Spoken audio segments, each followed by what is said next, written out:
All right, it is this first weekend after Mother's Day, and it is 50 degrees outside in Chicago. And so it is now time, hopefully we are past any chance of frost, to start moving my orchids outside. I have a very small backyard, and if you look right here, I have a patio, and I have to get what looks like right now 700 orchids into this space. Unlike people who have giant suburban backyards, I'm very limited.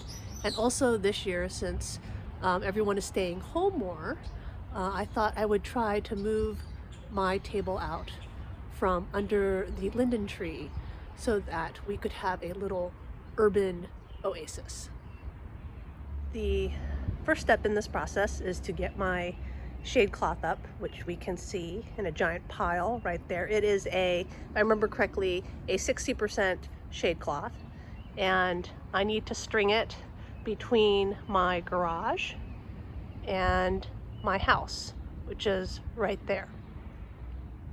For some perspective on how small my yard is, I have an 8-foot by 20-foot shade cloth, and I have it loosely stretched right here. It doesn't quite cover the entire yard, but it is almost the entire space that you can see there. So my yard is not that big at all. And so I have to be very twister about my space.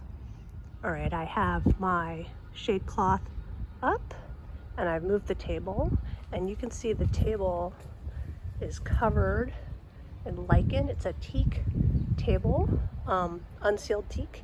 So I looked it up on the internet, and apparently you can use sodium perchlorate, which turns out to be oxygenated bleach, which is OxyClean, and you mix it at like a half cup to a cup per gallon, dissolve it in warm water, add a little bit of Dawn dish soap, and then I poured it over everything, and I let it sit for 30 minutes, and then you scrub it off with a soft brush, and you can see right here where I've already scrubbed, it came off very easily. So there's a tip if you need to clean teak.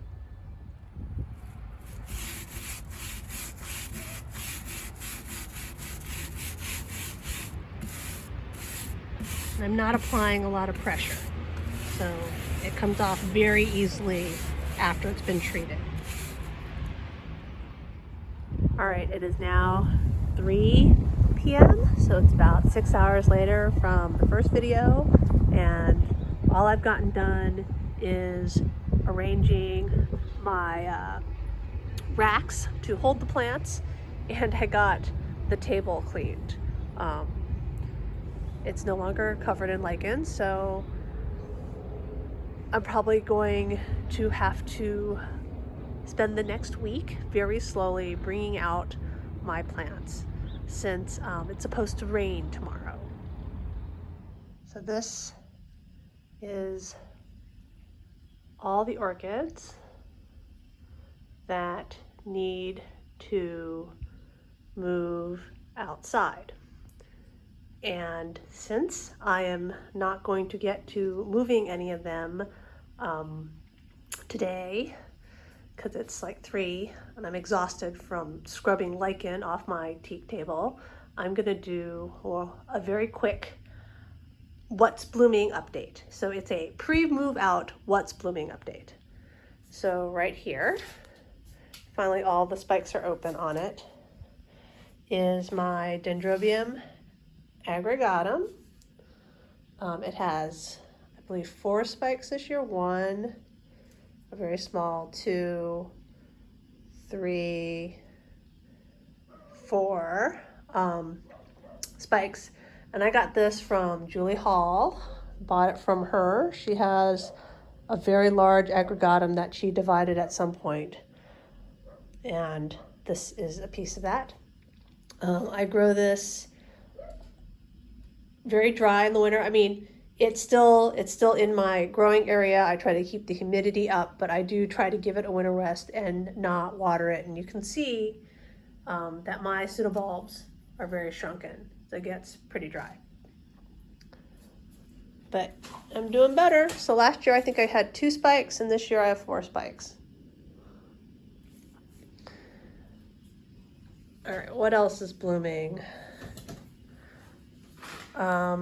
This is the Guanagara apple blossom. That is the Nissa clone. I got this from someone I met on an orchid bulletin board. This from H&R is, this came in blue. I think this is Bractescens. Yes, Bractescens. If I can put it back now. Haha, putting it back is so hard. Woo-hoo. All right, so that's in bloom. This guy that I got from H&R had some buds and they're almost open. This is Little Norman, Dendrobium Little Norman. Almost open. I have like 2 flowers left on my yellowbird that's just holding on.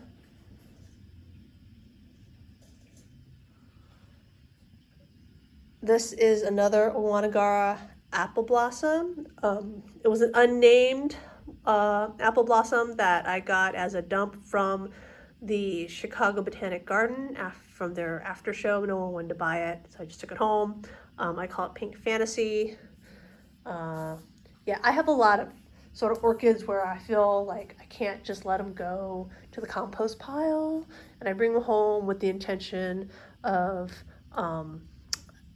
giving them to people in my orchid society. But again, nobody ever wants cattleyas that aren't in bloom. This right here is Siam Jade, and it's got 2 flowers left. It had more, but they have faded and fallen off. One solo lonesome flower, I believe this is my Jonathan's Glory Dark Joy.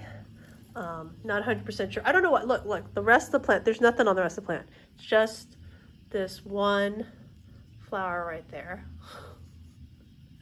Just completely blooming out of season. This is the orange, look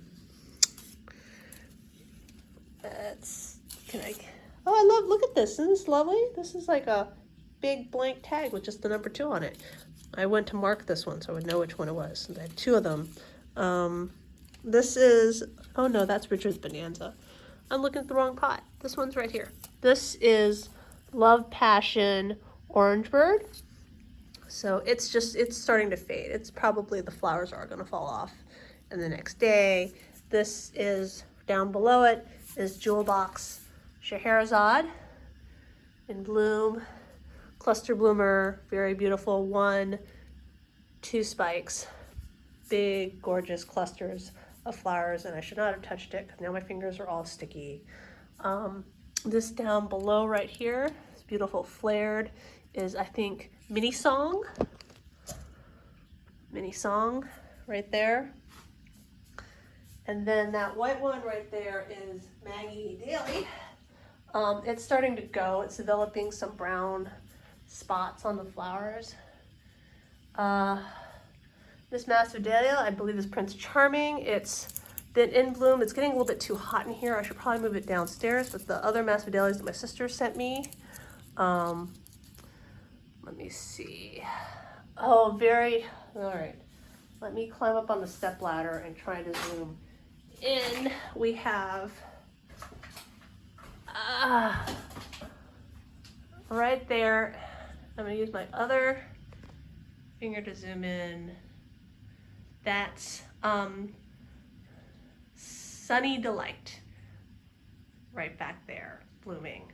I can't really get to it because I can't move the ladder. The Jewel Box Scheherazade is in the way. All right. And my zoom ability is not great because my left hand is all sticky now. Right here is, from my previous video, we believe it is Ascocentrum garryi. And then this right here that's finishing up is Ascocentrum ampullaceum. And this over here is my Sidonphedenia mitrata. And I think it would have been a really exotic bloom if I'd actually been able to get the long pendant spray of flowers instead of these short things due to the tips of my spikes dying. And then I have a bunch of Oncidium in bloom here. You know, I know what this is, and now I'm totally blanking on it. I think it's Irene. And then this down here is another Oncidium that's in bloom. I still have the Oncids that are blooming against the window right there, right up there. You can see more of it, like right here. Actually, I think this is a different one that's blooming. I can't reach any of these. I'd have to bring the step stool over. So I'm just gonna show them off. It's like Oncidium blooming season. Pretty blooms that I can't ID for anybody. And this right here is also in bloom. So quite a few Oncids. Oh, this is my Hono Hono orchid, a nosum, SNW, a touch of class. It's mostly fading out. And then this right here, this is a Encyclia. It is Encyclia atropine. It's a hybrid. It's really adorable. So I think, oh wait, I was gonna say I think that was it, but then I saw my Maxillaria tenuifolia.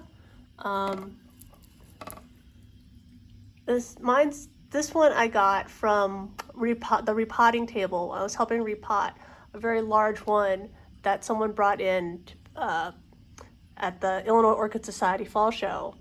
And it's differently patterned than other ones that you can get. So it makes it very unique. It has 2 flowers on it right now. My Maxillaria variabilis is done. And then I think that may be it. Oh, no, that growth is dead. So just to summarize, this was my short and hopefully sweet pre-move out blooming, because as we all know, when I start moving all these plants, I'm probably going to break things or find things that are dead. So it's nice to know what I have before the wreckage. And I hope you will join me next time when hopefully I've gotten all my plants out. But it'll probably be something that I do like maybe 100 plants a day. So wish me luck. Let me just say that my foot is not looking forward to this.